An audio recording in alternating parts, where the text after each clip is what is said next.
Hello everyone, my name is Marco Landry and I have a very exciting episode today. I'll be installing the YA 967 Ohlins double adjustable rear shock on my Yamaha R3. So let's do this.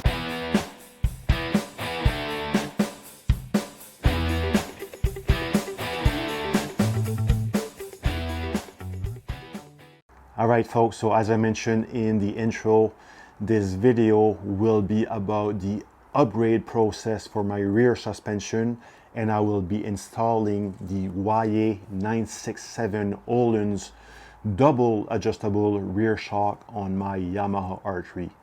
I've had this in my office now for a couple of weeks and I've just been itching to get it mounted. This unit is very special as well because this is from Norton Racing and it's built to their custom specs for the Moto America series. This is even better than the regular YA 967 because it has these extra specifications, or it's meeting or exceeding these specifications for Moto America. It comes super well packaged.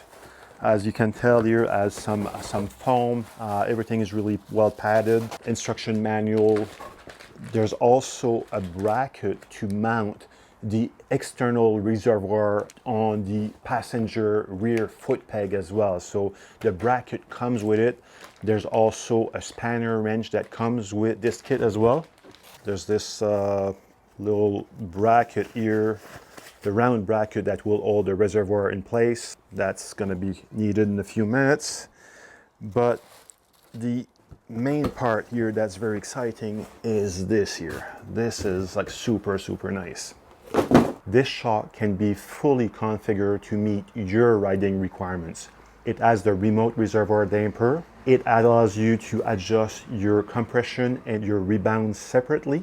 You can change the height and you can also adjust the preload on that unit. So whatever you're thinking of, you can do it with this unit. So let's get started and install this on the bike. All right, so the first step will be to remove the wheel. After that, I'll loosen up the bolts and the nuts for the suspension, so the upper and lower. And after that, we will put this on the jack stands and we will remove the suspension. So in order to remove the rear wheel, I'm simply using a 24mm socket with a ratchet and a 19mm wrench.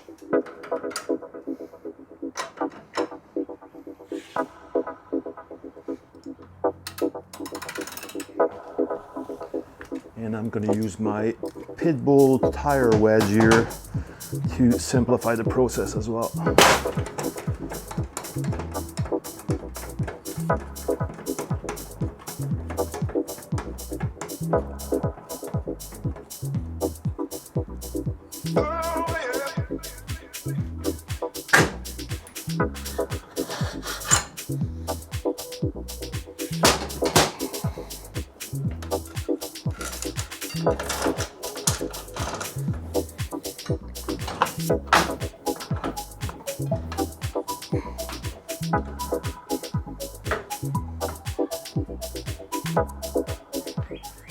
All right, and to loosen this this bolt here, I'm going to use a 17mm deep socket. On this side here, there's an opening in the frame where I can put my socket through, and I'm going to use a wrench on the other side, which is also 17mm, and I should be able to loosen this up.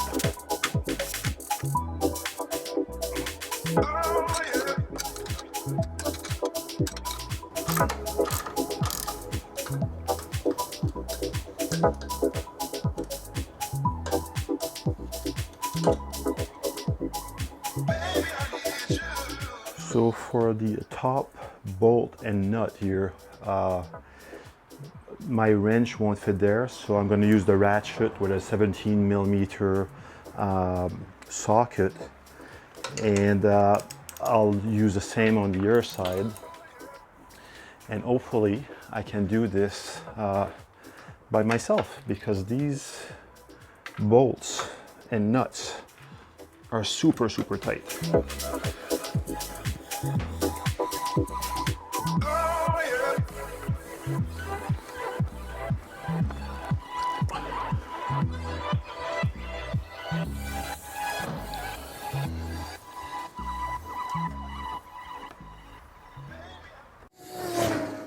All right, so the nuts have been loosened up and removed. Now there's only the bolt holding the rear shock in place.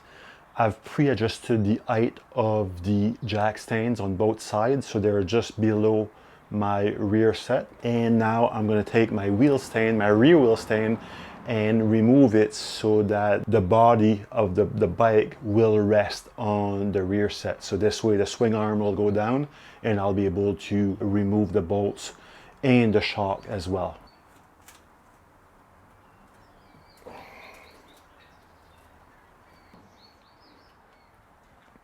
All right, so now all the weight is on the jack stands, and now I should be able to start removing those bolts, and also after that removing the shock. All right, so in order to remove that that bolt from there, I'm just using some long nose pliers, and I've just managed to pull the bolt out. And by moving the stand while you're doing this, you're able to remove all the pressure and you're easily able to pull this out. And removing the top is going to be a lot easier. It's simply a matter of holding that shock and move it a little bit, just wiggle it a little bit, and that top bolt should come out fairly easily. And this is the unit, folks. All right, so for mounting this, it's going to be the reverse operation of what we did earlier.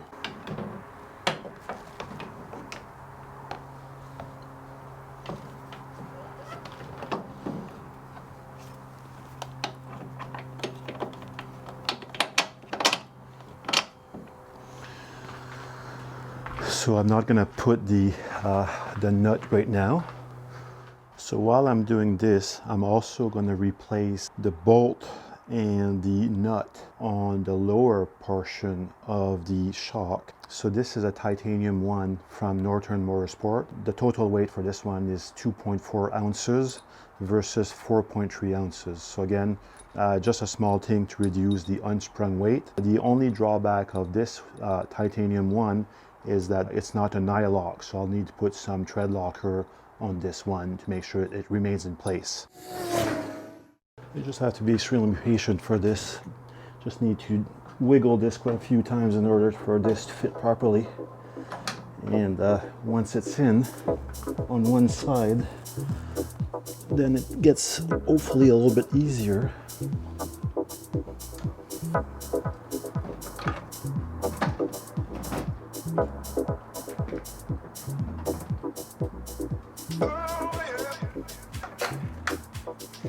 All right, so it's in now.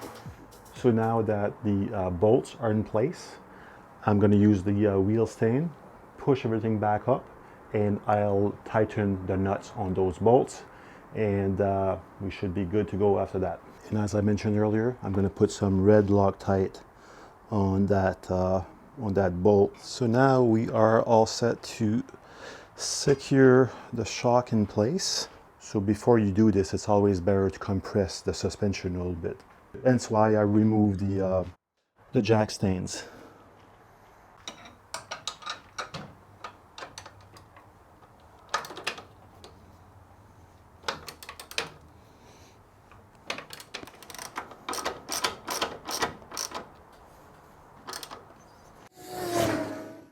All right, so now we can install the reservoir. This is the bracket that comes with the unit. The bolts that attach to the frame do not come with that unit, so you'll need to find two bolts that can fit in there. And in my case, I put a little bit of blue Loctite as well, just to make sure that it's gonna stay in place nicely. Because I'm not gonna remove this too often either, so a little bit of blue Loctite will definitely not have a negative impact on anything. Now, this unit will just go here, and we'll have to put that that collar on top of it, and there's going to be a bit of a bent in this hose, which I'm assuming is going to be okay. So I put the collar around the unit, and now I'm just gonna I just snug that bolt in place. It's not super tight, so I can still readjust it a little bit. I just want to see how it's going to fit first. And I'm going to put just a little bit of blue Loctite again on these small bolts, because there's definitely going to be a lot of vibration, and this is definitely not a piece of equipment that I want to lose while I'm driving. All right, so that's it, folks. That was not too complex to install. I think it looks very nice as well. So you want to have a nice and smooth bend in this line here. You don't want anything too sharp. So you want to make sure there's enough clearance as well everywhere. It doesn't get caught up in anything. And in my case, everything fits properly. It's a nice bent radius. I think that's going to be very good as well. There's enough clearance so that my bodywork can fit in the back without any issues. Alright guys, so before I start reassembling the rear wheel, there's a few things I want to mention first. The distance between the eyes are the two holes at both ends of the shock. The distance on the OEM unit between these eyes is 277 millimeters. On that new Ohlins unit, the baseline is 292 millimeters. So when I received my unit, the distance between the eyes was 292 millimeters. So as you can imagine, it's much higher than the OEM setup. And the impact on this is that if you raise the back, it means that the front will be lower and your rake and your trail will be impacted, or the geometry of the bike will be impacted. So when you raise the back like this, the impact is that the bike will turn a lot quicker. However, you're going to lose some stability. Having said that, I wasn't really sure if I had to readjust this to a different length. So I called Jesse, or I emailed Jesse at Norton Motorsport, and he said that in order to support more aggressive riding, normally the baseline for this is 292, and the ideal settings are between 292 and 295 millimeters. In my case, I'm going to start at 292 millimeters, and we'll see how it goes. I can always readjust after that if needed. With this change, you will also need to readjust your front suspension as well, or the height of your front suspension. In order to do so, you can raise or lower the fork in the triple tree. That will allow you to adjust the overall geometry. In this case, when I was exchanging emails with Jesse, he mentioned that the ideal setup to start would be to have 25 millimeter of your fork that sticks above the top of your triple tree. That's going to be my baseline setting. That I'm going to start with this, and after a few rides or a few sessions, I'll be able to readjust based on the feedback that I'm getting from the bike.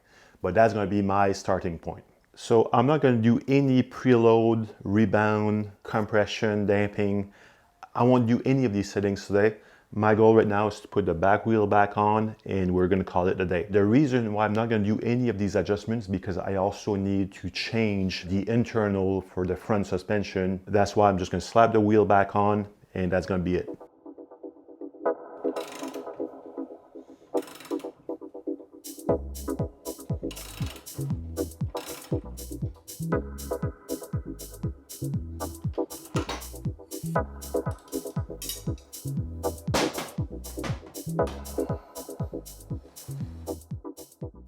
I can't wait to start riding and see what difference it will make in the overall handling on the bike. Again, thank you for watching. If you liked the video, please smash that like button, subscribe to my channel. If you have any questions, comments, or feedback, please connect with me on social media, post your comments below. I'd like to hear your thoughts. And that's it, guys. So stay safe, ride safe, and we'll see you soon. Cheers.